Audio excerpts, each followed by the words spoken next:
You are still gathering the information yourself from different sources. You're going to different places. You're educating yourself, and you're using that information. Whereas you're sort of your own coach in the RX to Hatchet.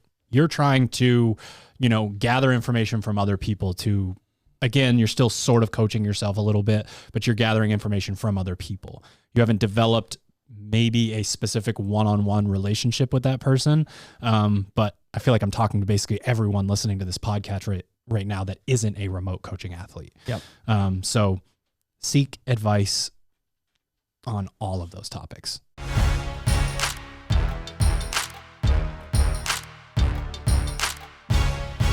Just start screaming. Oh, you'll hear me. Good morning, Misfits. You are tuning into another episode of the Misfit Podcast. Drew, Sherb, Hunter in the house. Hi. Ted behind the camera, making sure we sound like average Joe Buck best. And Marv Albert. It is. Pat Summerall. Damn. Sorry, not so much Marv Albert, but more like Joe Buck. I'm going to warn everyone. He's definitely listening. I woke up early and had a lot of energy. And I've still had too much coffee. I'm not sure why I'm gripping the microphone right now. Well, why don't you fucking grip that grip tester over there, big girl? Well, I mean, if you want to just blow my teaser up, wow, that's way fine. to ruin it. Way to ruin it. So it won't be ruined once Sherb loses. I'll Mission be happy accomplished. Again. My grip's tired from yesterday. You're fucking tired. Yeah, we got to talk about that. Hum. Maybe that's the next challenge. 137? I mean, that's PR. not the worst one you've ever had. It's pretty close. 137? Your deadlift, bro? Kilos. No. Still not good. 150. 151. I knew it. I didn't feel like I had leverage. Put your elbow on the table. Well, we just get to do as many times as we want. We're not going to show anyone that. 151. That's a score. Whatever he got the second time was his actual score. 170. That thing's stupid. All right. Well, I'm going to start experimenting. Inverse order of size and strength as usual. I'm going to start experimenting with how little I need to try to beat you guys. So that was week 1. 25? That Congrats. was still Yeah, you lost. A world record. The weak version of your grip is weaker than us. Congratulations. Figure that one out. Hold on a second. So Sherb said something about his grip being messed up from yesterday. Is there some sort of round 2 Team Misfit challenge that we can throw out? So Hunter writes this workout, and I'll probably get this right. Maybe I will. AMRAP 18 minutes with a partner, 8 hang squat cleans at 185 pounds, 9 bar muscle ups. Switch anytime. 125 for women. 125 for women. Switch anytime. Yep. You guys got 14 rounds? Yep. On 15, yep. 14 plus what? 8. So you got Buzzer beater. Got the buzzer beater. Buzzer beater. Okay. Yep. The first only pair to beat that score, and I mean, you got to be able to prove it, but we're probably not going to watch the video anyways. You got to be able to prove that you did it. Take if a you video. beat them, and this can be male-female pair, male-male, female-female, doesn't matter what it is. Yep. RX, we will send you a gear pack. Now, this isn't like Sherb says he's going to get you a gear pack and you get a t-shirt and a sticker. This is a meaty. I got a nice note too. This is a meaty gear pack. I will pick this bad boy myself because I'm gonna redo this is workout a just to get the gear pack. disgusting workout that was programmed, and I loved that Hunter programmed it. And then I got to watch how much apprehension was building. I was a little bit nervous about it. It wasn't. How about that look you shot me that I posted this morning on Instagram? Oh my goodness! A lot of good scared looks in the that shit photo out of me. album. Yes, I put some of your squat clean ones in there. Some of those facial expressions are Good. nice. So maybe we'll print a life-size photo of his terrifying. Send him a fat head of Hunter. That'd be amazing. Oh man. You know how many clicks that would get? 3. At least. At least 3, maybe. if not 4. Maybe 4. Speaking of Team Misfit, You gotta. email the link to Yeah. podcast@misfitathletics.com. You got the workout right. I just get excited and run with it. You guys can figure out the logistics of what happens after that. That's what I do that's too. what Sherb did to me. You're welcome. Yeah, thanks. Hey, if you do 150 swings unbroken, Hunter will take care of everything for you. Hunter will give you a back massage. Hunter will fly out to your gym and give you Also, a back shout out to massage. those people. A lot of people. Yeah. Too many people. dangled- Not too many people. Dangle the carrot. People can get like, after it. Yeah, all right, 150 Russian kettlebell swings, and sure as shit, we got We probably sent out like 10 gear packs. Yeah, decent amount of the community could do it.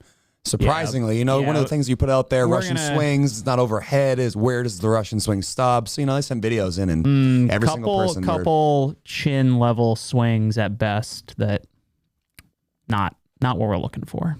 All right. So shout out to everyone but the people that Hunter's talking about. So I think one thing that we sort of skip over sometimes that's super important is the three of us follow teammisfit.com programming. We do not follow misfitathletics.com programming. God, that place absolutely sucks. Not. I'd be dead. And I mean, there's obviously sort of a convenience factor to it, but we've morphed these ideas of misfitathletics.com, Hatchet, and teammisfit.com. We've sort of brought these back together so that originally the Hatchet class followed the Misfit Athletics Hatchet program. Now, you're having a class that someone shows up to that has completely different programming that can clash with another class and they're just there because it's a convenient time of day for them. Not the best idea. Not interested. But luckily we're open to iterating, and we've found this spot where teammisfit.com has programming for all gyms that have that 1 hour, that standard CrossFit class, and then a Hatchet Extra, which again is really just a nod to the Hatchet style athlete. The Hatchet Extra is not from the misfitathletics.com Hatchet programming. And I mean, obviously everything is inspired by everything because the three of us write all of it. Yep. So you're going to see similarities that are in there, and sometimes an idea is just too good on Team Misfit and we use it on Misfit Athletics and vice versa. But the one thing for me that's been really fun recently is more and more of these Hatchet Extras, or at least the Metcon, what the regular class would be doing as well, I can jump in. I can actually do them, because if you haven't listened to the podcast before, squatting and pulling from the ground, not really in the cards for me. I always think I can do certain things and then I do them and I'm injured again and it sucks. So being able to come over here and bike with the group, to do, ski erg intervals with the group, gymnastics, whatever it is super fun. And a lot of people were surprised when you guys did so well in some of the open, and because, we gained quite a few new customers over the course of a full year. So they're welcomed back into this thing and they're like, oh, these guys are my coaches too. Like, they actually exercise. And sorry that I'm not one of those people anymore, but I just think it's, from time to time. I honestly just think it's worth bringing up because it's a great program. It's super fun. Like, we do think that Hatchet and Anywhere are a better model for someone who's sort of out there on their own than Team Misfit. But the affiliate programming works really fucking well. Yeah, I guess the thing that I think it's really I'm not important tooting my own horn because I do not write it. Something for Hunter and I that's really important is the class experience and making sure that, like, we realize that Misfit Athletics has a very specific aim. Hatchet has a very specific aim. You're trying to be better at the sport of fitness, which encompasses very many things, but every athlete that comes to your gym isn't necessarily, don't care that much about what their percentage work is. They just want to come in, get sweaty, have a good time. But that doesn't mean you just can do random shit all the time. Like, you should have a plan and think things out. So I think we did a good job of balancing each other back and forth, because, there'll be something that I want to bias the program towards that, if I did all the programming, it might be put us in kind of a pigeonholed situation. And then Hunter has his own deadlifts thoughts. And wall balls again. Is it bad for the third time this week? I just figured we'd do a different scheme. All right, row sprints, guy. But the idea here being is, we wanted to develop a very robust fitness. We, have seen through 10 years of programming plus that certain things work really, really well, but there are doses that are appropriate for affiliates. There are movements that are appropriate for affiliates. And, you can move the needle in a very dramatic way for everybody, regardless if they're a very high level competitor or, their grandfather that's coming to the gym. And I want everyone to have that same experience when they come to the gym, that they can see progress and that things make logical sense versus kind of like the, random assortment of, we'll just push the random workout generator and whatever comes up, we'll do that tomorrow in class. I have a really big, very interested in the concept of leading by example. And so when we kind of shifted the programming a little bit for the affiliate side, it was like, okay, Like the standard at our gym is going to be the coaches are going to take class. Obvious, like we have Austin and Caroline who are a little bit kind of the exception, being that they're trying to qualify for the CrossFit Games. So they're still doing workouts that are written by the 3 people in this room. But they provide another, like a different level of inspiration. Exactly, yes. And they are still like 100% part of the community. They're not on their own island, but it's super important to me that the coaches, that we're all doing the same program. And part of that is like, okay, Sherb and I are former, higher level or aspiring higher level athletes, regionals and stuff like that. Not super interested in that anymore. You probably more so than me in kind of challenging your fitness. But it's like, okay, we want to write stuff that we want to do, like that we want to make something challenging. So yeah, an 18-minute AMRAP of a heavy hang squat clean and bar muscle ups in an affiliate class, like we want to provide the opportunity for coaches both at this gym and then subscribers who are following, like, oh shit. Like, cause more often than not, the coaches you find a coach in a gym, there's probably on the upper end of fitness capacity just because they have access to the gym and maybe they got involved because they wanted to be competitive and get the key to the gym and be able to train whenever. But we want the program to be doable by the everyday affiliate athlete, but also still give that challenge to the coach. Because I guarantee, like that workout is a challenge for anybody. Mm-hmm. We posed it to Caroline and Austin, and they were like, "This would suck. We would do this as an EMOM or faster." And right. After we did it, I was like, "Yep, that's possible. Sorry, that would be terrible." So we want to provide that opportunity for the coaches to be on the same program as their affiliates. But in the same vein that we want the athletes to be kind of on the same program, we need the coaches to have the proficiency to scale athletes and develop their kind of talent level as far as coaching. Because no, we did not have our entire gym, contrary to what you might think of as being, Misfit HQ, our entire gym was not doing that workout RX. As a matter of fact, most were not. We had a few hatchet athletes doing it RX, a couple folks in our evening classes doing it RX, and then most people were scaled like appropriately. 10%, right? Exactly. So, we really like how it's going, and it works well for us. I would say, kind of learning from our own mistakes, that we did have the situation where the MFT programming was different from the gym. It was different from people doing open gym, and it just effectively sort of fractured the community where we're not all on the same page. Why is so and so doing a squat cycle over there? Why are they Olympic lifting over here? How come there's bikes outside doing bike sprints? And it just didn't build a very tight knit community where the goal for the average affiliate member is health and performance, whereas the sports side is more just, honestly, for a lot of them, just performance. So there was the ability to bring all of these concepts and ideas together. And I do think right now our gym is as tight as it's ever been because... And as fit as it's ever been. And as fit as it's ever been. And because people can jump into any hour of the day, get a really good program, and then, hey, guess what? Open gyms after 9 a.m., oh, great, I can't come to Hatchet today. I can jump in and do the Hatchet extra piece. Or, for whatever reason, maybe the MFT or the Hatchet piece on the blog works for my fitness or kind of addresses a specific need. Great, I have the access to do that. But at the same time, we are able to control effectively what the athlete does in the day-to-day and make sure that regardless of where you are in your fitness journey, you get a great workout and you're working towards either health or performance or both at the same time. This past weekend, I turned 35 years old, wrote an article, 35 lessons from 35 years, and one of those was influence over control. The idea that if you really want someone else either in your life or someone that works for you or one of your customers to start doing something, you need to show them why they would want to do it to get that ball rolling more than you do this. And it just doesn't work. So Hunter talking about that when they see the coaches in class, when they see, the 1% of the gym that wants to be like Austin and Caroline, they have that example set for them as well. Like, the idea that you can just tell people what to do, and because maybe you do know better or you don't, like that just, it never works. It's not practical. Yeah, I would agree. The leading by example thing is something I definitely resonate with, as you were saying that. Like, I remember growing up playing like high school sports, like never was the most talented athlete, but it's like, if I work really hard, I could be a starter on the team or, have a major role in the team. And I feel the same way in the gym. Like, if I'm going to ask an athlete to do this Metcon, I better be willing to do it myself in some capacity. Obviously, talking like your situation, Drew, like, I'm not going to tell you to go out there and try to do 5 rounds of burpees and deadlifts because you'll ruin your back, but you'll find a version that's similar for you, we've talked about it a bunch of times, how stimulus matters more than movements, but we try to create that same level of buy-in here. Like, look, all of your coaches do this program. They're all getting really, really fit.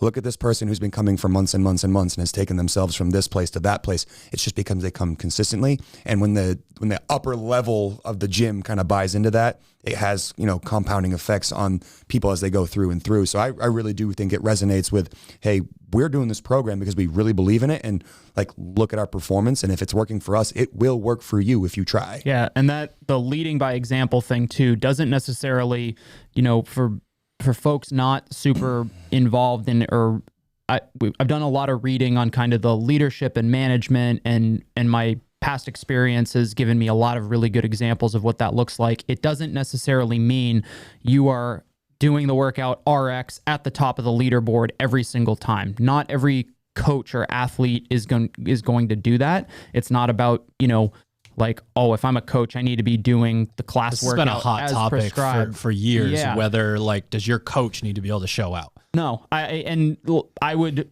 that's a great, completely separate conversation topic, but I'll just kind of clip the tip of the iceberg and say, like, it's not as important that you are doing exactly the, if the workout, it is more valuable to show an athlete, hey, I'm going to scale this because this is how I'm going to get the stimulus that the coaches or whoever wrote the program wants me to get. I'm going to modify to achieve that. That example setting is more valuable than, I'm a coach, so I'm just going to hammer that, try to do this RX. I'm going to go 5 minutes slower than everybody else, but because I'm a coach, I have to do it as prescribed. No, modify in the same way you expect your athletes to, to kind of check their ego and modify to get the right workout. You have to be willing to do the same thing. If you're trying to create influence, you have to live and breathe what you preach. Like, if you don't practice what you preach, why would anyone else listen to the advice you give them? Like, I think that's a great example from coaching staff, is like, yes, it would be great if I could always do what's on the board exactly like it's written, but guess what? We talk about all the time. It matters more that you get the stimulus of the workout. You get the objective that's briefed at the whiteboard. That is the more important part. And we've seen that when we've taken that shift. And that's something that's happened here at CrossFit MF, now Misfit Gym Portland. When I started back here 2013 as the head coach, kind of moving home from Pennsylvania, like, it was RX or die around here. It's like, if I don't have my name with an RX next to it, what the fuck? Why did I even go to the gym today? Should have stayed home because I can't show out. And when we slowly broke down those barriers and said, hey, wouldn't you like it better if you got a good workout? You started to create that buy-in, and we just saw the athletes kind of take hold of that and be like, you know what? I really want to get a good workout. That should be my goal. I want to have fun while I'm here. I want to get a good workout. And they noticed by having those two kind of in the front of their mind, they're getting the performance gains they were after to very begin with, because they're not so obsessed about just doing exactly what's on that board. Yeah, I think the word that came to mind when you were trying to parse out, like, you don't need to be any specific person. Mm-hmm. The word that popped into my head was willingness. If there is a willingness to try to emulate what you want other people to do, that is the stepping stone. That's the thing that we have to get there. Yeah. The people that are being referenced in this question are people that don't give a fuck about the thing in their own life that they're trying to get other people to do. And that to me is a line that you can't be on the other side of that line. And I think that there are a lot of coaches who, because they're maybe not competitive anymore or anything, they just sort of give up in that realm. And I just don't think you're going to be able to sell it in the same way. And I mean, we're workout salesmen just as much as we are programmers. Yeah, it doesn't come off authentic. It feels forced to do that. Yeah. So upcoming media, and like sort of in case you missed it, we got Paige Semenza podcast. I want to bring that back up because there are some nuggets of wisdom in there, and actually something that we're going to get into in this podcast. Stuff we'll reference later for sure. We have a push press tip coming out, and we wanted a tip video. You'll see that on social media, on our YouTube channel. That's an important one, even though it's simple, because if you're using a tool to bridge a gap between one thing that you do in the gym and another thing that you do in the gym, there has to be skill transfer. There is absolutely no point to doing it. We sort of, joke about, like, if there was a 1 rep max push press, you see a lot of people like heels off the ground, hips, in another county, head in the further county away in the opposite direction, like that sort of thing. First and foremost, isn't going to get you the best 1 rep max. Maybe on that day it will. And secondly, there's no skill transfer whatsoever. We need the skill to transfer to pressing gymnastics. We need skill transfer to the split jerk, push jerk, all that different stuff. So it'll seem simple, but it's a bit of like a blueprint. Here's what this is supposed to look like. And if you got to take some weight off the bar, you got to take some weight off the bar, because if there's no skill transfer, then, congrats. We also have, and this is almost like a question to pose to our sort of number one contributors and fans out there. I want you guys to start to think of yourselves as like an executive producer of our YouTube channel. So we have a video of Team Misfit athlete Holly Holgerson doing Maleficent, and he is essentially showing you the high end of what is doable in a workout like that. We want to know how often, or never at all, or stop having Hunter and Sherb work out on video. Please, we want to know what you guys... That one. Don't vote for that one. 2-0. What you guys think of that. Because obviously the production value is different. The explanation is a little bit different. But we have noticed that people would rather watch you guys work out than listen to me talk. So we have figured out some things. I don't know. It's still 2-0 when it comes to that. So watch that video. Take a look at someone being able to bite off 25 calorie chunks in 45 seconds in the midst of other things. And if every once in a while you want to see Caroline, Paige Semenza, Roy Gamboa, you want to see those kind of things. What does it look like when these guys do it? Let us know. Or maybe more valuable, what should it look like when I'm doing it? Not me personally, but you as the athlete, you're watching someone like Holly send it through that workout. No, we don't expect you to do quite the damage that he did in that workout. But it should look the same. It's just a different output. Just relative to you. Yeah. So that effort, your effort, is not, unfortunately, in his body. Nor is there the Viking blood and mindset. But you see what that looks like, maybe what the strokes per minute are, and you're like, an MFT athlete looks like. He's at 2,000 calories per hour, but I'm at 1,400, and that's sort of my version of this. We also, last but not least, Team Misfit has dropped a Murph prep program. Hunter, what is that? Yeah, we got a couple questions. Is it free? Do I got to pay for it? It is free. You do not have to pay for it. Free for anyone, not just Team Misfit Free gyms. for anyone. Wow. If you go to teammisfit.com and click on the most recent blog post, or to our Instagram, one of our more recent posts is Murph Prep Program. You can go there. I'm going to have to go to teammisfit.com. Yeah, download it for free. I need it. It's 3 training sessions between now and Memorial Day. So we've got kind of this coming, or I guess what would have been this past weekend. But if you're just hearing this and downloading it, there's still plenty of time to fit in 3, prep programs before Murph. And we basically just kind of gradually increase the volume in the movements that you're going to see. So, it starts with just running and the equivalent of about a half Murph. And then we add a little bit. And then finally we go with kind of an unpartitioned 3/4 Murph. So, it's just kind of a logical progression to get athletes comfortable with those movements in that volume. Starts off, kind of like merry-go-round style, where we say, hey, 10 rounds of 5, 10, and 15.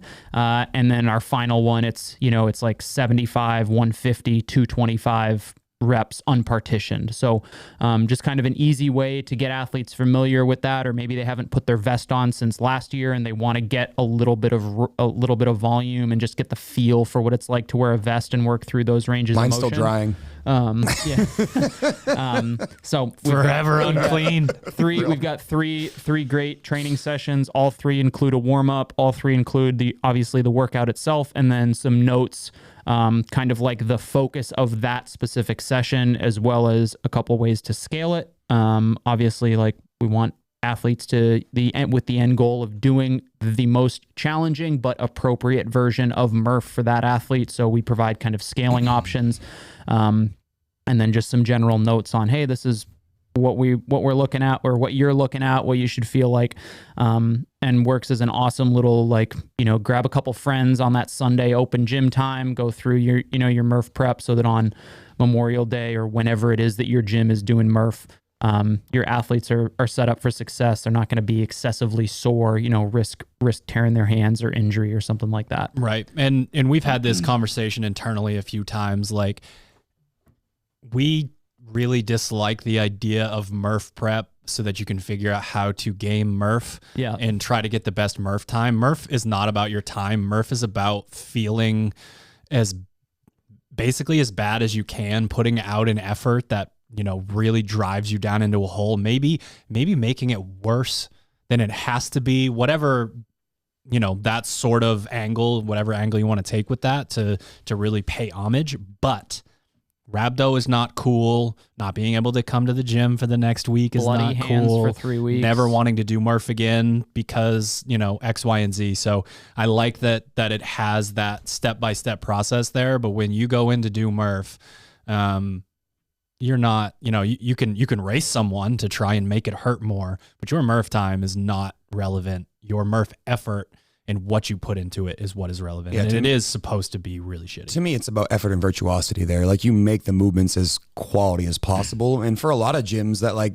unfortunately weren't able to host a normal Murph last year, it might be 2 years since your last time you've run through Murph. So again, this is a very smart way to make sure that, like, you begin building in that volume. So like you said, you don't put your entire gym, you know, your coaches are hanging out by themselves with their coffee in the morning because no one shows up for the next 3-4 days because they're all so banged up from Murph. Yep. So totally free to download. Just input your email address, click download, send it to your members, post it in your members' Facebook group. I don't care.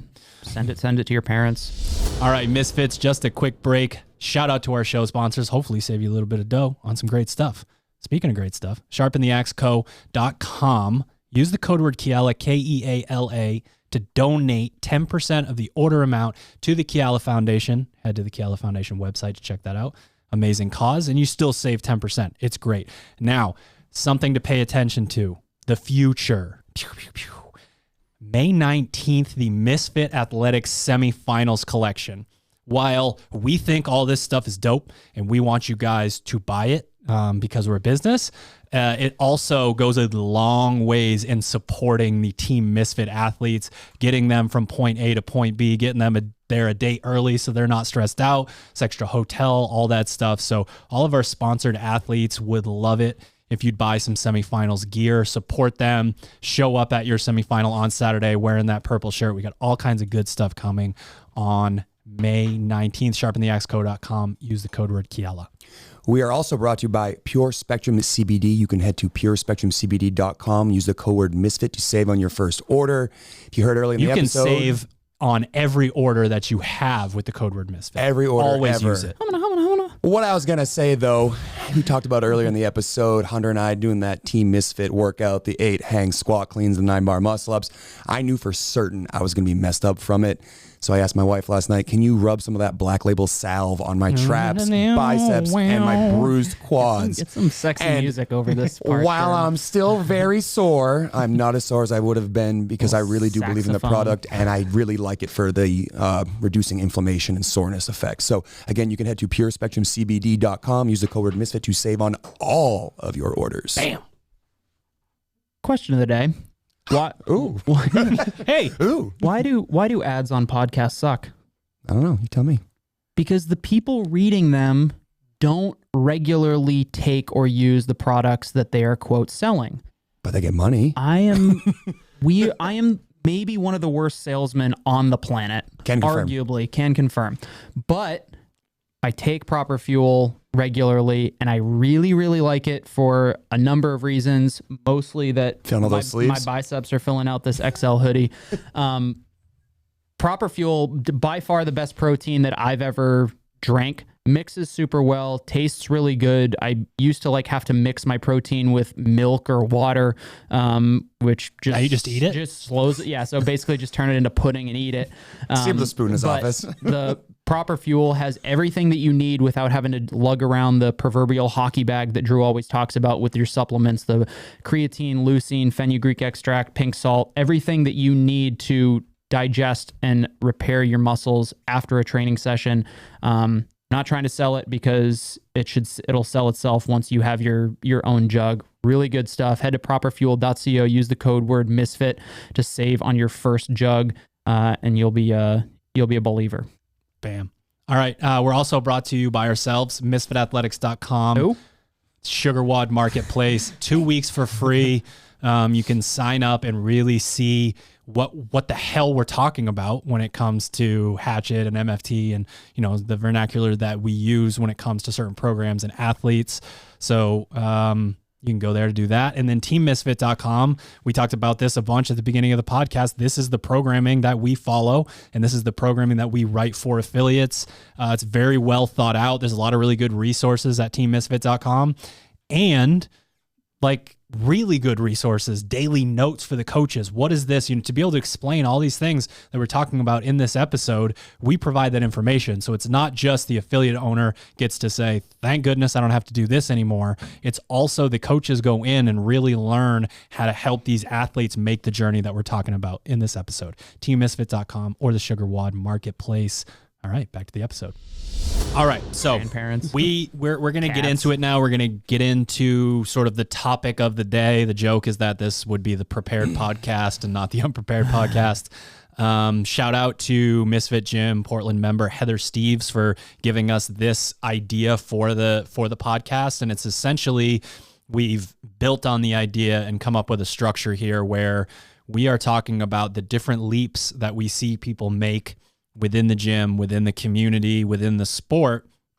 And we're going to start with not the coaching tips, but the anecdotes of what we see typically when these athletes do the thing. And then we will try to synthesize a little bit, maybe give some action items.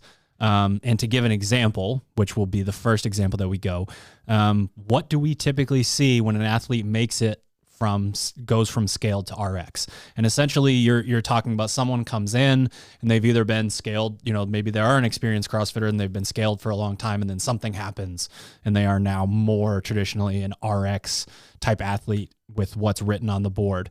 Or you've got an athlete that comes in, takes beginner's class, and they, you know, have that RX or die mentality, and they actually do put in some type of work to get there. So basically we're going to go around in a circle and give our, you know, sort of quick hitter examples of the things that we see, and then we'll break it down. So I don't know which one of you wants to go first. I'll start. Scale to RX, you know, one of the things that comes to my mind with a lot of athletes who look at this movement. Just so you know, I'm going to have the wrap it up B. So if you go on one of your 90-minute tangents. Let's be relatively quickly. But so you have the movement push-ups, right? All the athletes come into your gym, CrossFit gym, almost everybody that comes to a CrossFit gym is like, oh yeah, I know what a push-up is. And they bang out a couple and you're like, those aren't push-ups. That ain't it. And for a lot, 75 right now. You have to do 500 in a row. For a lot of athletes, what typically happens over that mountain is they continue to do bad push-ups, and get stuck and wonder why things like Murph pop up and they still can't do them very well. So we had an athlete over at our Wyndham location. For the longest time, she was just stuck at like, hey, if it's more than 10 in a row, I want to keep trying to do RX, but I'm not going to be able to get there. And you just see bad push-ups, and you're just like, please, for the love of God, take this one bit of coaching advice. And the advice was to use the box elevation push-up that we put out there for Team Misfit. Hey, if you're struggling to get good at push-ups, you know, make it about the full body, not just your upper body, and have a version that allows you to accumulate some volume under a shorter time window so that you create the adaptation we're after.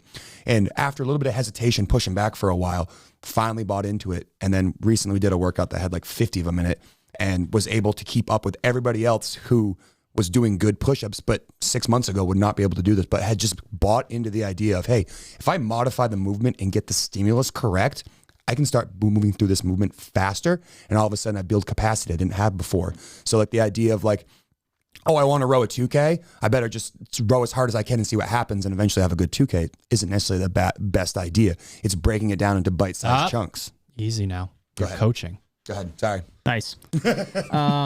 So my kind of anecdote here is that the athletes who do the best going from kind of, I thought of it more as like from just coming into the gym. I'm going to assume that pretty much every athlete who starts CrossFit is a scaled athlete. Yeah. And is kind of got bit by the bug and is interested in like, I really like this. The first one is that the athletes who make that jump are the ones who are consistent. And that doesn't necessarily mean 6 days a week. That just means you are showing up on a consistent basis and doing the right things in class. The second thing is kind of along the lines of what you're saying is that they didn't jump ahead in their movement and movement quality or putting a bunch of extra weight on the barbell, anything like that. They were obsessed with moving correctly, learning how to do things, spending more time than they probably wanted to with a PVC pipe or an empty barbell, and sure as shit, they move better. And my example is Anthony, who like came in. He's still certainly what I would consider a scaled athlete. He's an older, he's probably like around 60, but he was so obsessed as a beginner and in the classes that I coached him, just moving correctly. And he is by far one of our best movers just in the gym in general. No, he's not slinging, he's not snatching 225, but he's snatching, 65, 75 pounds really, really well. And those athletes who make that leap are the ones who continue to progress, because if you short the movement quality portion, that is you're going to have to take a lot more steps back to take steps forward than you want to. So it's movement quality. And then the last thing is talking to a coach about just making sure you're eating correctly. We don't need to go super deep down this rabbit hole just yet, but as you kind of immerse yourself in the CrossFit landscape, more things kind of aside from just coming in and doing the workout become apparent that's what's needed to improve your health and your fitness and your if you want to make that jump to kind of the RX athlete.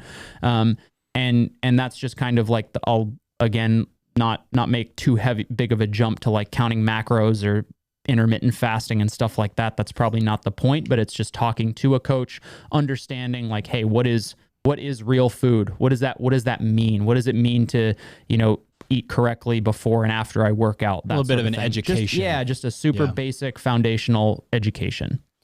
So I think when we're on the scaled to RX to hatchet on this side of things, my anecdotes are sort of just that, based on the type of coaching that I personally do, based on the type of athlete that I'm normally coaching. And I think that just provides a little bit of a different, you guys are like in it all of the time. Yep. Like it takes up a lot of your time. I typically witness some sort of physiological or biological transformation. And what I mean by that is a like large amount of body fat going away. Yeah, that's a huge one. A lot of muscle growth happening. So you get an athlete that comes in that, and again, maybe they did also lose the body fat, or, we get a lot of, hard gainers that come in that are from the endurance community or whatever. And you really start to see the muscle get packed onto them. And then, not only can they start to do things they couldn't do before, but injury prevention, starts to be a thing. But then there's also the energy system manipulation that you'll see. So you get an athlete that comes in that has an athletic background, but it's a bit more of what we would call like the popcorn muscles or something like that, where like you look great. Show muscles, not go muscles. Yeah, show, not go. Nice. I like that. I never heard that. That's Austin. So you see that person, and it's only one energy system, typically. They're willing to start sending it. So they get that, these are the people that vomit a lot. Bless your hearts.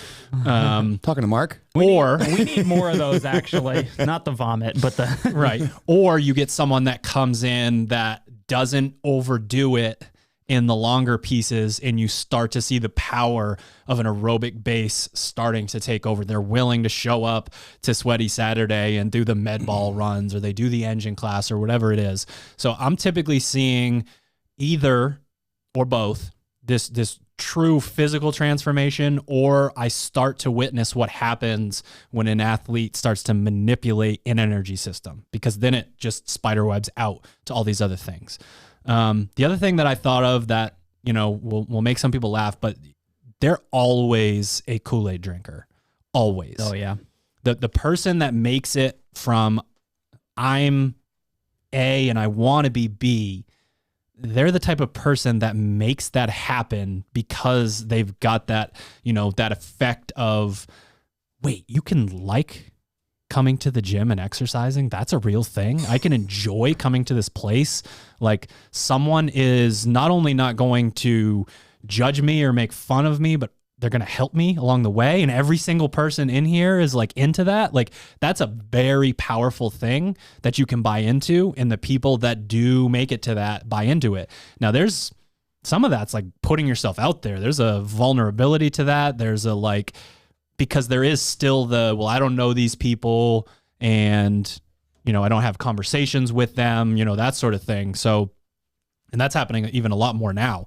Like now that we're starting to, with some of our outdoor classes, see people's faces that have joined the gym in the last year. I did not know they looked like that. And I'm not kidding. Like I legitimately never seen a person without a mask. Not know that they looked like that. When you see someone's eyes, you typically are guessing, like you make up what their face is.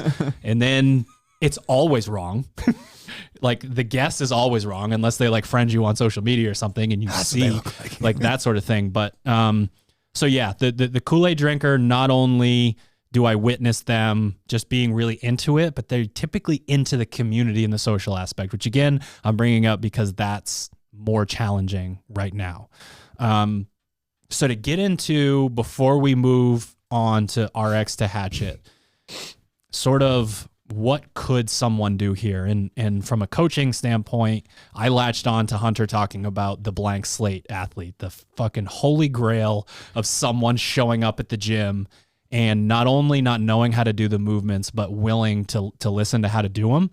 There are a lot of people that have a willingness to change, but they've got a lot of just absolute turd movement baked into, because their, you know, high school football coach taught them to power clean way out and around and come over here. Good.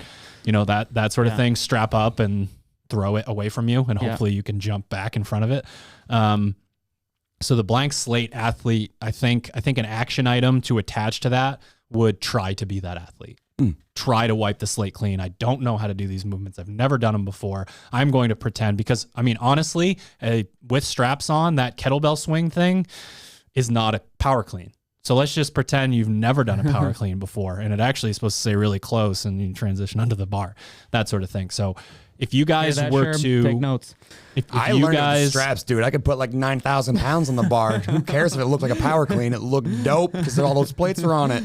If you were to apply a single action item to what you just talked about, or to steal from what someone else just talked about, scale to RX, what would it be? My action item is making sure, if you are that athlete, you ask your coach how to get the best workout you can. Because to me, that almost takes care of everything else that needs to happen in class. Because if you are looking to get the point of whatever we're going through for that day, if you can find an objective from the coach and work on that single thing for the day, you are going to, with your, you know, consistent membership, get the growth that you're looking for, go from that scaled athlete to RX. But you have to be willing to have that conversation. So I agree with the vulnerability thing. Like you have to put yourself out there and say, all right, like the way I've been doing it's not working. How do I get better? That's true. Also, I was talking about the community aspect, but you're talking about coach to athlete aspect. Correct. Yeah, that's important for sure. So I'm going to kind of assume that somewhere mixed in there was be obsessed with how well you're moving and learning these things. So I want to put that out there, but I'll take a separate route and say that a lot of times when an athlete, whether even experienced athletes who are still regularly scaling workouts, probably the most common question I get is, how do I get my first kipping pull-up? And it's a hard conversation to have as a coach and sometimes to hear as an athlete. So as the athlete, you need to be willing to look at yourself and say, you know, is my nutrition on point? Am I carrying around more body weight than I need to, or more body fat? Is there a way that I can increase kind of my lean body mass? And then ask a coach for how to do that, how to lean out a little bit, and kind of that will add tremendous value. I've had 2 athletes that I've worked with just in the past few weeks who are just like, hey, can you give me some macro numbers? Like, yep, absolutely. And that's always dangerous because I don't hold my breath because it requires so much adherence on the athlete's part to just do it. And both of the athletes that I'm referring to have leaned out significantly, and their conditioning has improved, and therefore their overall fitness has improved. So make an honest assessment of whether, you know, you are walking around at the correct body weight for what your goals are, and then ask a coach to help dial that in. Yeah. And just to put the stamp of verification on that, we often feel like it's funny when I write the Misfit Musings, I get people that are like, why are you talking about me to everyone? Yeah. And it's like, well, first and foremost, Thank you for reading, but I don't know you, so that might not be possible. Or I didn't know this thing about you. It's very easy to feel singled out when something like this comes up. We are talking about 75% of the 1,000 people, 750 people of the 1,000 people that have walked through the doors over the years of Misfit Gym Portland. Yep. So guess what? You're in the majority in this. You're not being singled out. Yeah. It's actually the opposite. It's the aren't. opposite of being singled out. It's just, we have egos for evolutionary reasons, and it's hard to hear that sort of thing. So that part I think is important. I'm going to double down on the Kool-Aid drinker thing. I just think it's challenging sometimes, especially during COVID, to immerse yourself in a community, to develop lasting relationships with your coaches so that you do trust them when they tell you something that's really hard to hear. And then you're leaning on these other people in your class. You're chasing this one person, but you're helping this other person along. There's the person that's your, arch nemesis as a joke in class. You try to beat them in workouts and they try to beat you in workouts. Get into that. Like, that to me is the action item. There is an experience in the gym that is waiting for you to sort of step up to the plate. And hopefully you go to a gym where the coaches know that they're trying to check this off, and your community leaders are trying to check this box off as well. But there is a part of it where it's like, you would be amazed at how much fun you would have if you come out of your shell a little bit. And again, of all people, I know what that's like, and it is challenging, but it's worth it. I want to add one kind of action point for the coach real quick as well. This is going kind of the scaled to RX transition. The odds are that you're working with this athlete is that they are relatively either new or inexperienced. And this is the most important time for you to develop a positive working relationship with that person, because everything that you tell them is founded upon that trusting relationship that you just talked about, Drew. So if you are a coach, nurture that relationship, and that might mean sometimes like an athlete wants to go maybe a hair heavier than they should. Let them do it. Talk to them afterward about, hey, do you think that was a good idea? Was it not? Whatever. Build that rapport, build that level of trust with the athlete. And then when it comes time for you to have that difficult conversation, it's less difficult because that person trusts you and they know that you have their best interest in mind. That's the Gary V model, the jab, jab, jab, jab, jab, jab, jab, indefinitely right hook. You are setting the customer up the whole time for the right hook. Yeah. You're building that trust level. You're saying, hey, like my number one thing with remote coaching clients is the very first thing we do is we obliterate one of your weaknesses. As a coach, not that hard to do. As a coach-athlete relationship, one of the most important things you could possibly do for an athlete. So then when it's like, guess what? We're starting over on strict handstand push-ups, and we're going no more banana boat, and we're going close to the wall, and you're going to hate it for 6 months, but then you're going to be able to compete, that sort of thing. So, yeah. Cool. RX to hatchet. Ooh. Sure. Ooh. All right.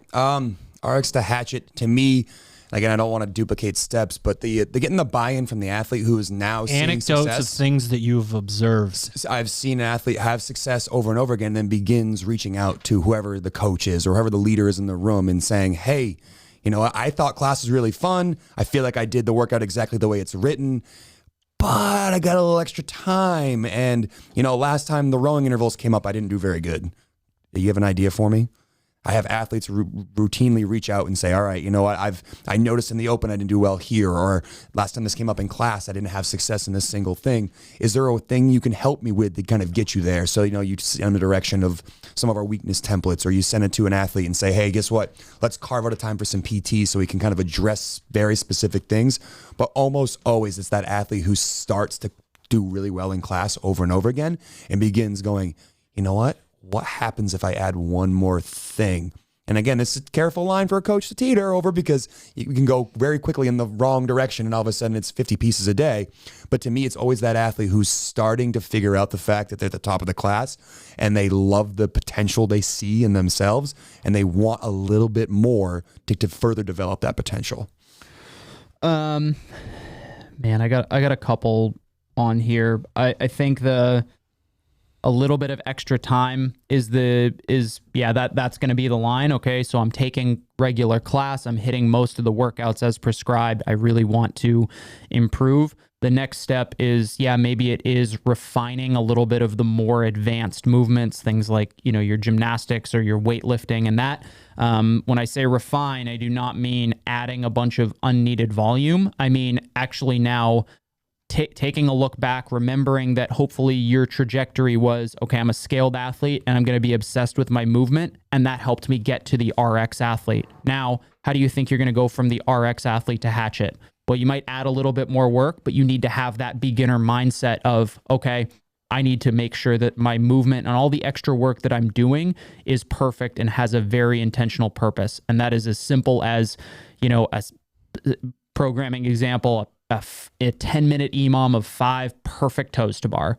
Probably something super like total volume is nothing crazy, but it's like, hey, I'm going to be obsessed with my movement. It's maybe barbell yoga on a rest day to really hammer the positions of the Olympic lifts and stuff like that. So it's called barbell therapy. Barbell therapy, sorry, Trademark. not barbell yoga. Sorry, I call it barbell yoga. Well, that's your warm-up thing. But so the athletes who do that, kind of, yes, they add in a little bit of volume, but at the appropriate intensity is absolutely critical. You're not going to, period. We don't get the rest of your nuggets? Oh, okay. I'll keep going. I'll go a little bit more. Give him your nuggets. Give him my nuggets. Come on, Pebble, give him the nuggets. Give him the nugs. I paid for a fucking 5-piece. 3. So with that, the consistency portion becomes even more important. And I would say probably even before adding in the extra work after class, the athletes who are consistent, like 5 days a week. So if you're going scaled to RX, you might be able to get away with the 3, 4 times a week. If you were like, I want to, I'm going to start taking this a little bit more seriously, that is, you are hammering the workouts with intensity 5 days a week. And it's not just 5 RX. days in a single week. Like that's, I think, one thing that people get excited about something and they'll listen to this podcast and they do it for a month. We're talking about for like a year. Yes. Yeah. 100%. Yeah. That goes back to the consistency. It's okay. Like there are a lot of ways to measure progress, as well as kind of like progression as far as your total training load and training age. So sneaking in, into the extra class before you start adding a bunch of extra pieces, make sure that you are, when you are going to class, those hopefully ideally 5 days a week, you're really focused and really hammering it. And then if you find that your fitness is at such a level that allows you to add in that extra work, now we're starting to do that to kind of make that leap to the hatchet level athlete. There we go. Boom. Keep it like that. All right. 5-piece nugget secured. I actually think this happens high level. I always see this happen completely on its own, completely like out of left field. You think back through some of our athletes that have gone from scaled to MFT, scaled to games, which does happen. Carol, please. Exactly. She posted her first muscle up the other day.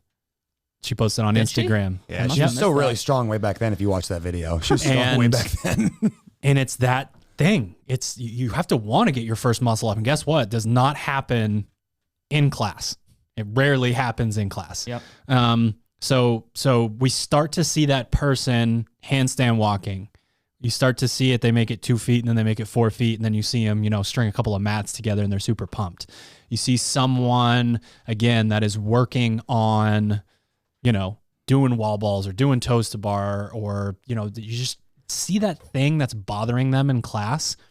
And without any advice whatsoever, just grab a wall ball and go over to the wall. And it's like, well, like in other parts of life, if you practice things, you get better at them. So why don't I apply that here? Like I always see this happen, just materializes out of thin air, this transition.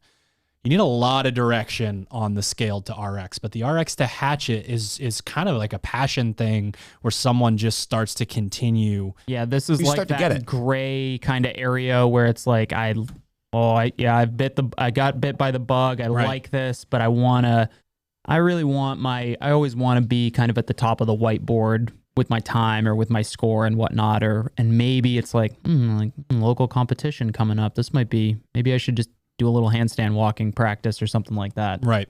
And then the other thing that I see is we have so many pieces where it's 70% of your 1 rep max, or it's a doable set of this movement, or it's a monostructural piece where you got to know what your pace would be if everything was put together. The athlete starts to realize that they need to know the answer to those questions so that they can purposefully follow an actual program. So they come to the gym and it's like 70% of nothing is not like, what are you talking about? This makes no sense. So you have to go based on feel. I start to see someone want to know their Helen time, their Fran time, their 2K row, their 1 mile run, their 5K run, their 1 rep max back squat, and all these different lifts so that they can, again, walk into class and not have to ask a question about what should this feel like. They have that education there. So you could think about that as benchmark tracking, or just paying attention when you're doing monostructural pieces, or, you know, we haven't done a 1 rep max, you know, X, strict press, split jerk, whatever, in so long, and just stay after and do this. Like, I'm going to show up at an open gym and sort of go there. So I really do find like the RX to hatchet transition is like, the athlete feels like they got to do it. I got to do this. I want more out of this. I see the other athletes in the hatchet class. I want to be there. So you just start showing up, and sometimes you do the third piece and sometimes you don't. What's coach doing over there? That looks like fun. Exactly. Like, can I jump in? Like, those are the people that make that transition. And then once you make the transition and you're capable of being a hatchet athlete, I think that's when you start to ask yourself, do I even want this? Yep. Because it entails there's so much else. Don't go ahead. That's like attached to it. One single action item associated with RX to hatchet. Single action item is making sure you are crushing the class stimulus, or the single piece you are doing first. Make sure that it's dialed in and you're doing it proficiently before moving on. Half-ass a ton of volume. Sounds great. Yeah, fuck. That's pretty much mine. 5 days a week, crushing class. Assess kind of the His things is a that bit you more struggle. micro though. Yours is a bit more macro in the sense of we got to string this together. Like, we really, you got to do it every day. Yep. Yeah. So longer term consistency. And then it's when you're staying after class, it's like, I'm going to, think about the things that I struggled with in last week or over the last month or over the last year or the last open, whatever, was my first open, whatever, what things did I struggle with? What's kind of the low hanging fruit of things that I can improve? Because this is not the point where I want to say like, you need to do a back squat program. You need to, you need to be on your own like weakness crushing program. It's still very much just like, hey, what are the little things that we can do outside of the class to improve some patch up some small holes in our fitness as we transition to that hatchet level athlete? An action item associated with it always just happens on its own means you need to make it happen. So the action item is every time something happens in class that pisses me off, I don't go full goldfish and forget until the next time that it comes up. Yep. It gets on your list. It goes, on the list. Yeah. I mean, I start calling myself the goldfish. My list was on my wall. I had the chalkboard wall in my garage, and I just go write it down. Like, what the fuck? What a fucking loser. Oh my God. What idiot. Like, and I would just do that one thing 3 times a week in ladder form. Like, is it the best idea ever? No. But not doing that is a way worse idea. Yeah. So forever. Like, for me, it was very much sport driven, ego driven. It doesn't matter why you want to be better at it as much as do something about those like gaping holes in your game. 100%. Hatchet to Hatchet MFT. MFT. I want this one first. Oh, you do? All right, go ahead. Yeah, I do. Don't take my fucking Overriding. idea. You better not have looked at my screen. I got Is this a 20-piece nugget? This is a no. This family is, meal. This is some KFC. yeah, this is the KFC bucket. This is the KFC bucket. bowl. I got dibs on that thing of gravy. Oh my God. Oh my God. Holy shit. I would have When's killed the- my whole family to be able to get that. the Sorry, Karen and Claire. I was Kill you for young the and gravy. dumb. I needed I'll the kill you for the gravy. gravy. the best hot lunch day in the Scarborough school system was the KFC bowl, the chicken nugget with the corn and the mashed potato and the gravy. We didn't have that, but we had mashed potatoes and gravy, and we complained to the point where they had it every day. They had pizza and mashed potatoes and gravy every For your health, single Scarborough day. High School. God Yes, damn it. that's when you like rally around Thanks, like class of the 2004. kid that should never be the president of your class being the president of your class, and Yeah. he's like mashed potatoes. That's a good platform to run on. I'd Holy say shit. mashed potatoes is the platform. Mashed potatoes I didn't have to for kill anyone in my everyone. family. Behind I got the my big fill at issues. school. You get a KFC bowl. You get a. It worked. That's good stuff. All right. Anyways, Hatchet to MFT, and you started to go down this rabbit hole, and I'm really glad you didn't use my tagline, but this is where you need to be obsessed about athlete IQ. This is where we start to see the athlete starting to, like you said, pay attention not only to like, I know my benchmarks, I know my Fran time, I know my 2K row pace, I know my 10K run pace, I know all of these little details. Having that information to draw on is absolutely critical. So we're not going towards that, adding in volume necessarily. We're taking the hatchet level volume. Occasionally, maybe, we're adding like fasted cardio and stuff like that, which is something I'll also add. But we need to be smart. You need to start developing that athlete IQ and the intelligence, knowing how to modify a workout, when to modify something, and then attacking it with the appropriate intensity with the desired stimulus in mind. So this starts to come. We need to start to look at these athletes are starting to look at the descriptions and understand what gas means, what the why, what cardio or conditioning stimulus means, saying like, hey, how do I need to modify this so I can keep going and not stop moving for the entire 20-minute AMRAP. Athlete IQ is probably the big overarching theme for Hatchet to MFT. The next thing, I'm not done yet. oh come on. I got the bucket here. So along those similar lines, so we're crushing class, we're adding in some extra training pieces, and we're doing those well. This is also the line where we see a lot of athletes think they are farther ahead than they are. This is the athlete who is doing the Hatchet program and thinks that because something comes up in the MFT program that they, quote, can do as prescribed, they should do as prescribed. That is, again, think about what took you from scaled to RX to Hatchet. It was hammer the workouts. It was be obsessed with movement. What makes you think that going from Hatchet to MFT is going to be any different? You need to be dedicating the appropriate intensity to the workouts before you start kind of playing with the big dog, so to speak. So that's probably the most common thing, and we see it on social media is the easiest example just because it's so public. It's like this person, I'm watching this person, they're 1 rep max, they're fired up about a new 1 rep max, but I know for a fact that they follow the MFT program, and it's like, man, we've talked a lot about what the kind of we've tried to put even hard numbers to the line. It's like, are you a top 300 athlete in the world? You might be qualified for you're qualified for MFT. If you are not, you are not qualified for MFT, and it's super hard to draw those black and white distinctions. But I would say a large portion of followers who are trying to do those MFT workouts would be better served looking at Hatchet, looking at MFT, and probably finding a middle ground if the goal is to go from Hatchet to MFT. The last little thing I'll say on this is that this athlete, this is where the lifestyle starts to come into play a little bit. Take all of them, okay? Jeez. Sorry.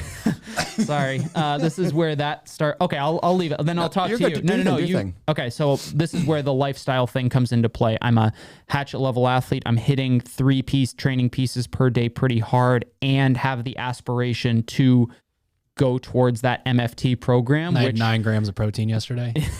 Perfect. That's exactly what we're looking for. If that's your goal, you have to understand that the MFT program, who it's written for, is that, aspiring semifinals and games level athlete. And we're asking those people to train 3 to 4 hours a day, which should ideally be broken into multiple, probably 2 training sessions based on, your lifestyle. So if you have to ask yourself, again, am I going to just cram in volume into this 1.5 hour window or 2 hour window that I have to train? Or am I taking this seriously enough that I'm going to start to shift kind of my lifestyle around a little bit to accommodate a little bit more training and recovery?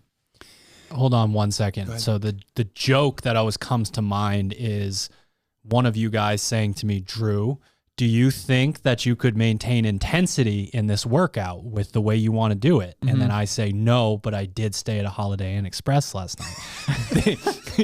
Like, True. Like you have that moment, you have the Holiday Inn Express moment, and then you come out the other side and you whatever, go back to the Days Inn and do what you're supposed to do. But that's just the thing that always pops into my head. Is like, I'm feeling frisky right now.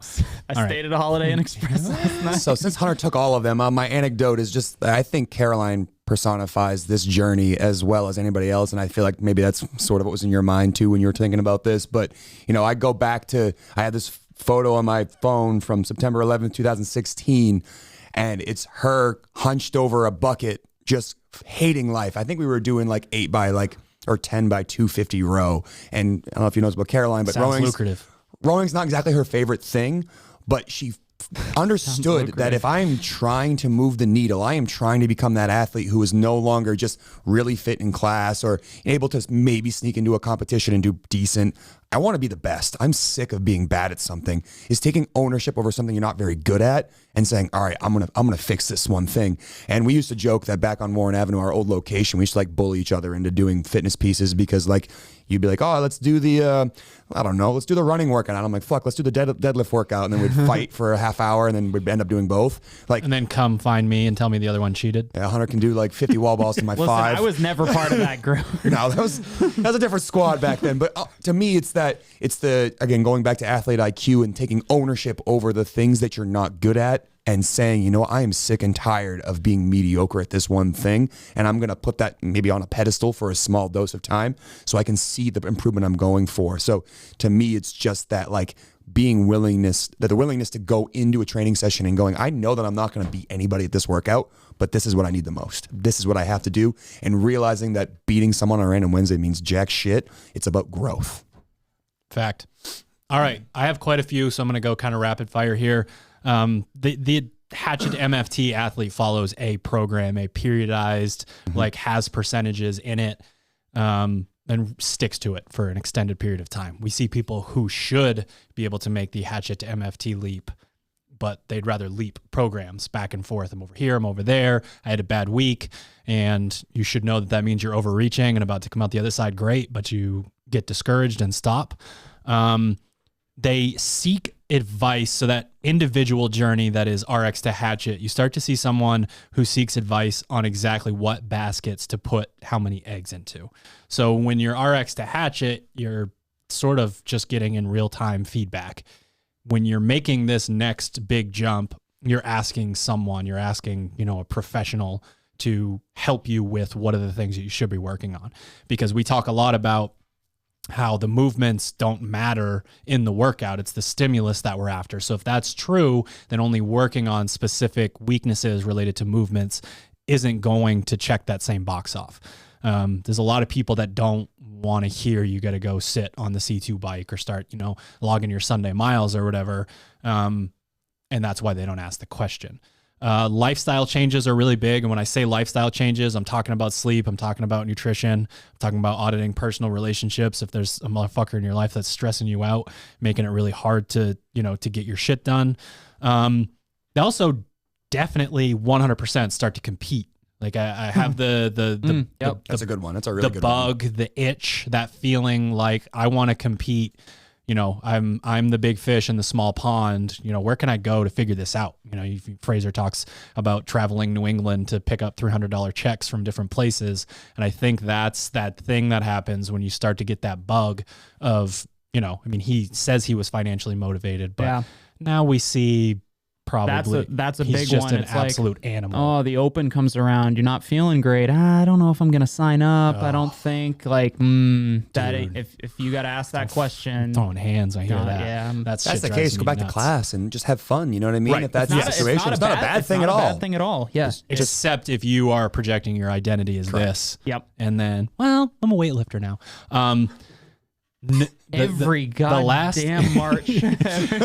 I am no longer a hobbyist. And what I mean by that is we've talked about lifestyle changes where we have a very specific, you need 9 hours of sleep, you need 200 grams of protein, you need 500 grams of whatever. No longer a hobbyist to me means you start to make sacrifices that you would not associate with fitness. So you don't go out with friends at a certain time. You start to like things that would be potentially good, but it just not everything can't fit. You know, the magical utopian life can't fit. So you actually do start making less money. You take a day a week off of work, whatever it is, those sort of personal sacrifices that are not easily measured like a lot of other lifestyle changes. We start to see that. And that gets the ball rolling. I don't want to skip ahead, but that gets the ball rolling for something, this massive metamorphosis that will take place MFT to games. One single action item. Hunter, you're going first. Because you went first. Yeah, it's the training pieces that you do. This is the kind of last. I like to think the scaled to RX is where you're one, learning the movements, but also you're still developing your fitness. So there's a lot of value in kind of having that reckless, abandoned approach to some workouts. Hell yeah. Set yourself on fire. That's such a massive game changer and it's almost everybody has to have an anecdote of when they went way too hard as a beginner. Their first RX Fran or first RX unbroken Fran, how miserable that was. Oh, your first workout wasn't Nasty Girls? You didn't have to pull over to the side of the road for 45 minutes? Oh man, that reminds me of poor Connor, first assault bike workout. Eat full Connor's you a thing. You can't say his name and then say what happened. So we're gonna bring this story up again at some point. You guys can maybe connect the dots. He did great. I'm so proud of him. Though. He did great. He's the best. So that's the scaled to RX to hatchet. We don't backtrack a little bit, but we have more information. We kind of know what to expect a little bit. We see a workout. You're like, okay, I might be able to strategize this a little bit. Then when we go to hatchet to MFT, we almost take a step back to kind of what got us here in the first place. And you have to be dedicating a high degree of intensity to the workouts that you're doing before you say to yourself, I'm going to attack the MFT version of this piece. If you cannot attack the hatchet version with the requisite intensity and to get the desired stimulus, you're not quite ready for MFT yet. So, for me, that's the knowing how and when to scale. And that goes back to the athlete IQ thing, knowing when it's appropriate to maybe make a little bit of a jump towards the MFT version of just this one workout, just this one time this week. I'm going to do the MFT version, see how I stack up. But then I know I'm still going to try to hammer these hatchet pieces as best I can. So it would be understanding the concepts of intensity and the desired stimulus. And if you can check both of those, not one or the other, both of them, then we can start talking about moving toward that MFT realm. To me, I think you nailed it pretty well, Drew. Having a plan and making sure that plan is thought out and it's not just randomly bouncing around from one thing to the other, but kind of addressing something very specific and saying, I guess what, this program was put out for the next 8 weeks. I'm going to get better at my 2K row. I'm going to put it in every single session, regardless of how little I enjoy rowing, knowing that I'll be better for it. So to me, it's having that plan and addressing very specific weaknesses versus just kind of general fitness, which is what I think takes someone from the RX to the hatchet.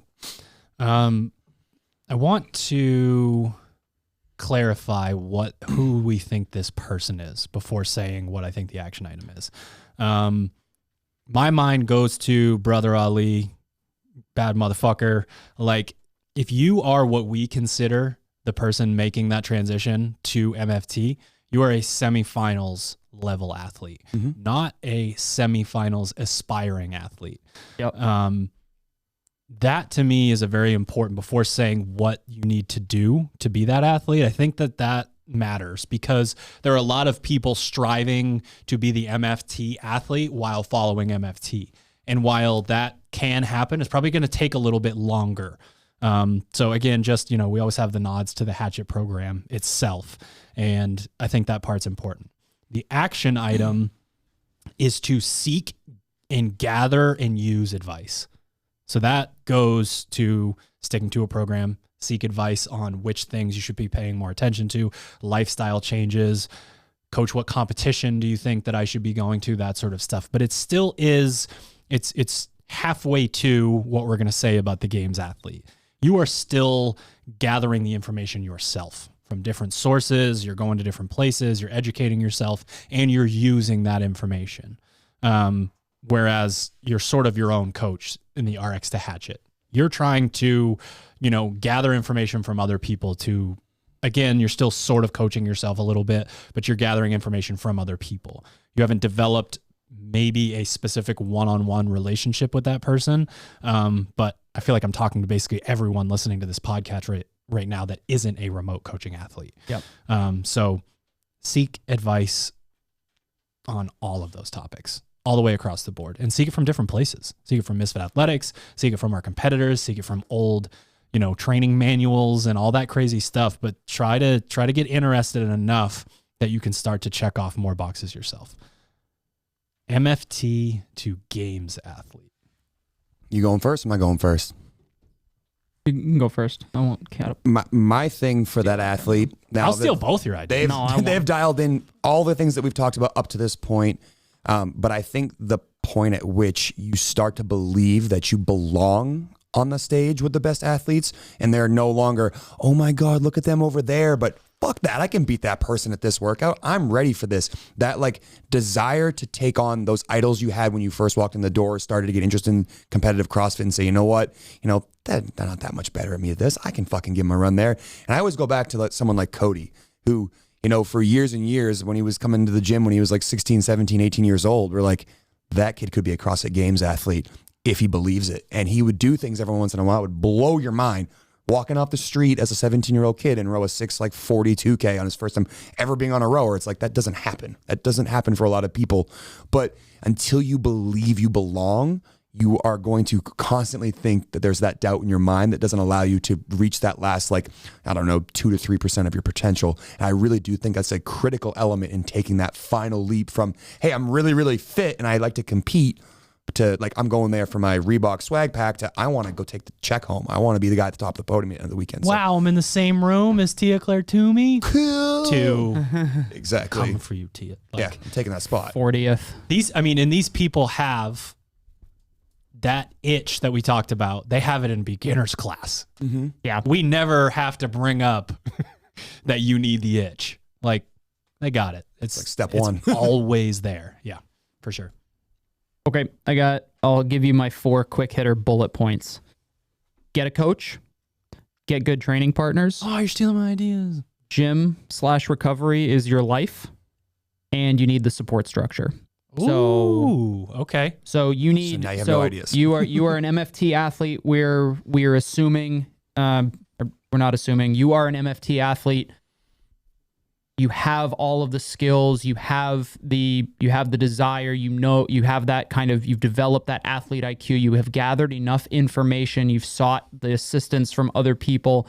Now you need help. You need a coach to probably point out things that you're not necessarily paying attention to, or you need a coach to help you really, really fine tune some movement efficiency stuff that, maybe in beginner's class, we're not teaching you how to Metcon snatch, but you're trying to go faster. So we're going to teach you how to, do some very sport specific style of movement efficiency and stuff like that.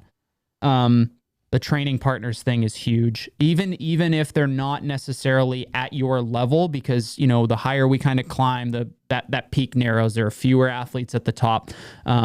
If you don't have somebody who's neck and neck with you, Caroline and Austin are super fortunate really to have each other, being both at such a high level together with strengths and weaknesses that complement each other. But just having training partners can be a huge benefit to your training. But at the same time, you have to be okay with being there by yourself. There's going to be, it is lonely at the top. which is 100% true. You have to be willing to put in that work when nobody's watching and that sort of thing. And then kind of the gym / recovery and support structure, I'll just wrap into one for kind of the sake of time. But this is the point where now, like you've said, maybe, you took a day off of work or something like that to get in your training. You now need to really try to rearrange your life. It is no longer the gym gets put around, your job and your life. It is your life and relationships and stuff that get put around your training and recovery and stuff like that. But with that, you can't do that unless you have that support structure to support you in your decision, not necessarily support you financially. That's an important point, but it's not what I'm saying. I'm saying, like, you have, if Sherb's my husband, hey, hun, I need you to be okay with me not being home until late on Saturday night because I'm going to be training. Like, I'm going to miss, I hate you. I'm going to miss dinner with the family and the kids, or I'm going to sit down and I'm going to microwave my, ideal macros, like, and it's going to smell like broccoli in the kitchen. Everyone's going to be short ribs. I'm okay. Yeah. Okay. and Sherb is perfectly fine with that. He's like, yeah, we're on board 100%. And that also requires you as the athlete to be fully fucking honest with yourself and the people around you. And you're not the person who's just like, yeah, I think I'm going to give it a run. Why don't they understand this thing I haven't explained? If you do not have the buy-in from A, yourself, and B, your support structure, that's going to go downhill a lot quicker than it goes uphill. Or I guess the opposite. It's going to go bad before it goes good. Did you go first? I did, so it's your turn. You're up. I forgot what you said, so maybe I'll steal your stuff, maybe I won't. Not. So my only asterisk here is that there's a pretty good chance that if you're seeking this advice, that you are not the exception and the rules do matter. Like, there are exceptions to the rule in every single thing, but they're those outliers, those people that don't ask for our advice. They sort of create their own scenario. Fair. Massive lifestyle changes. These are no longer conversations we're trying to have. They no longer Bless you. have a gray area. You do these things or you don't make it. Mm-hmm.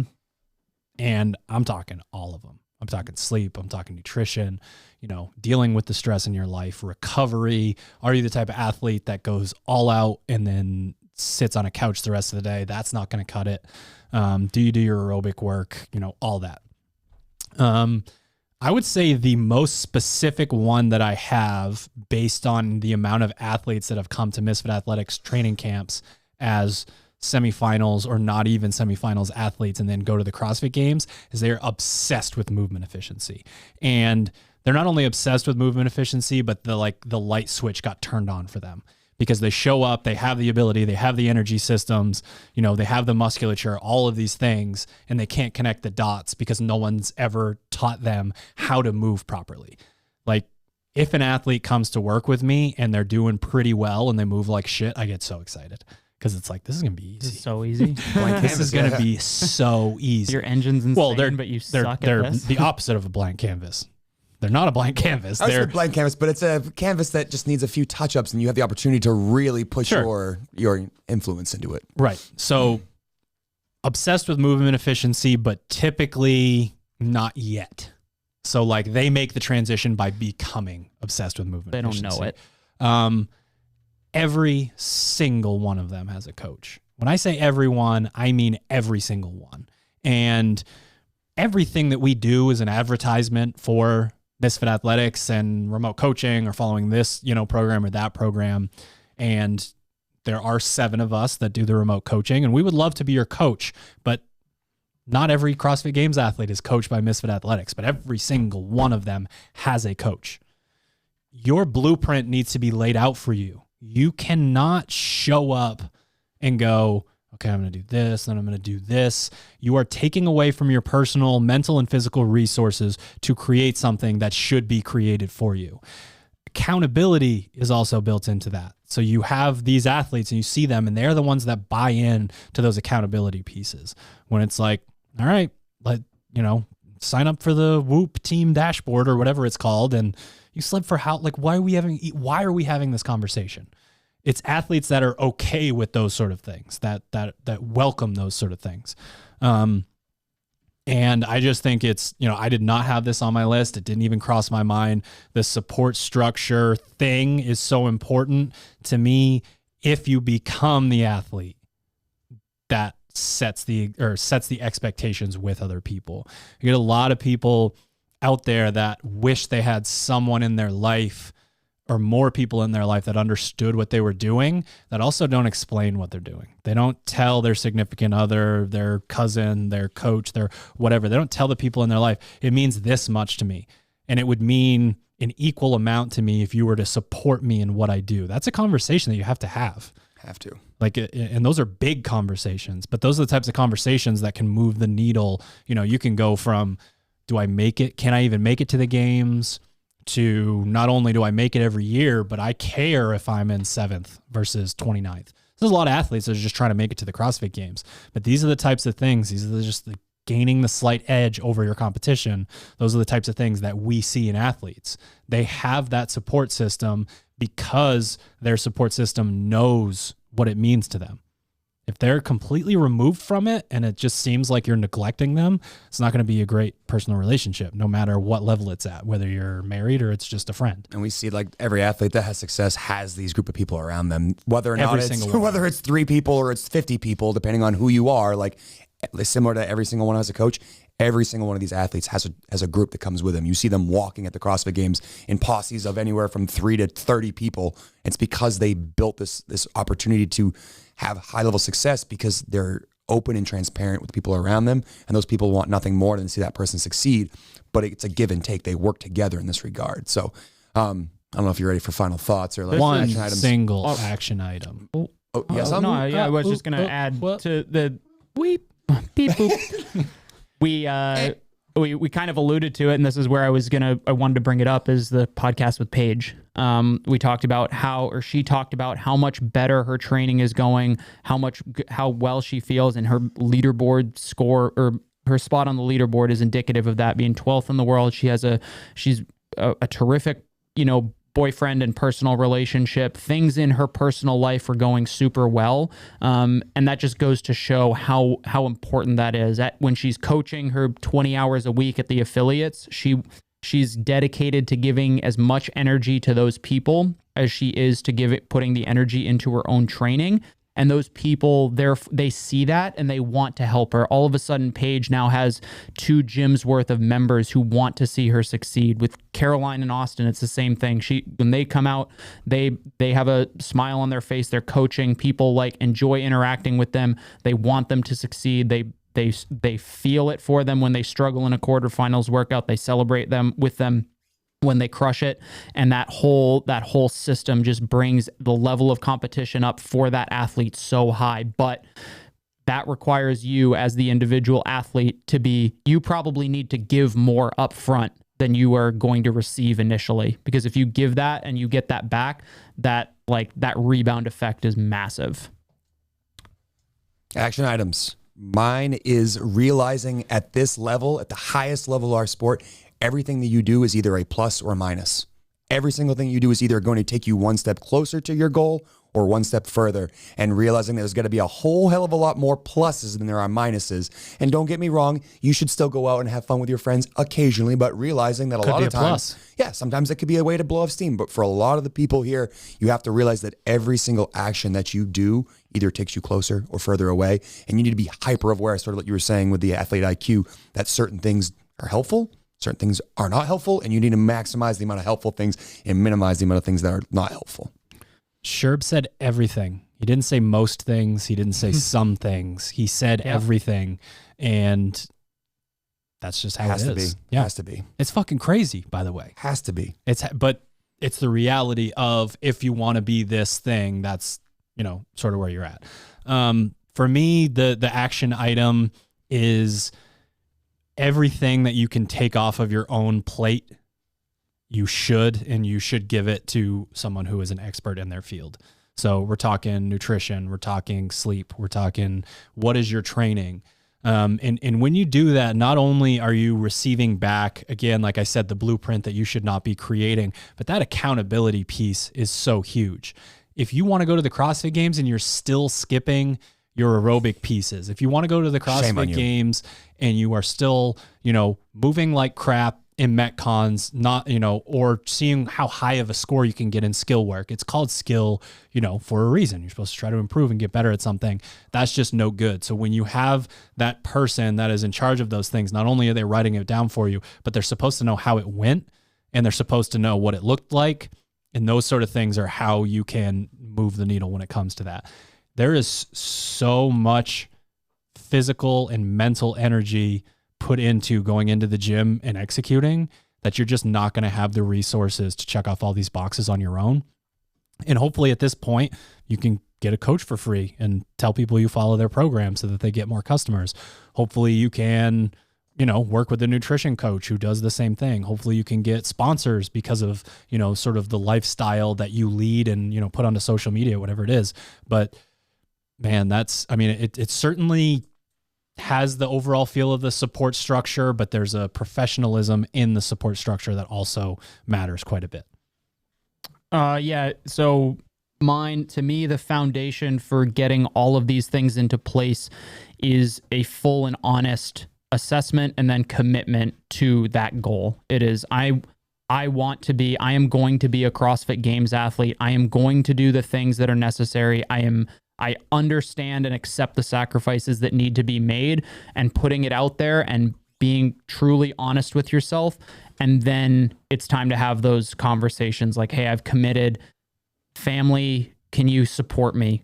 Coach, I need help. I've committed. Like whatever you say goes, obviously within reason.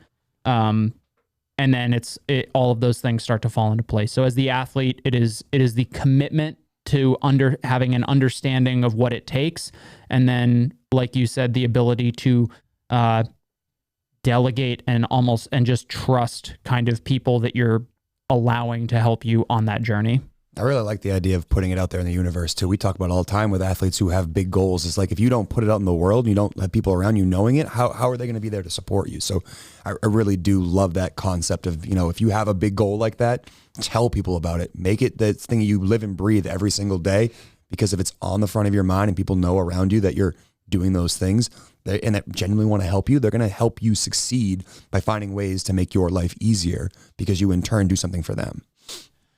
Whether you know it or not, you just listened to how to go from your on-ramp class to the CrossFit Games. It was one of our longer episodes, but an extremely important topic. So I'm glad that we took the time to really suss that out. Thanks for listening to the episode, and thanks again to our show sponsors, sharpentheaxe.co.com. Use the code word Keala, Keala, to donate 10% of your order to the Keala Foundation while also saving 10% of your order.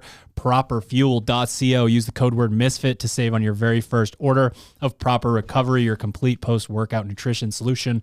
PureSpectrumCBD.com. Use the code word Misfit to save. And TeamMisfit.com, MisfitAthletics.com, SugarWOD Marketplace. Try what we're doing for 2 weeks for free at any of those spots.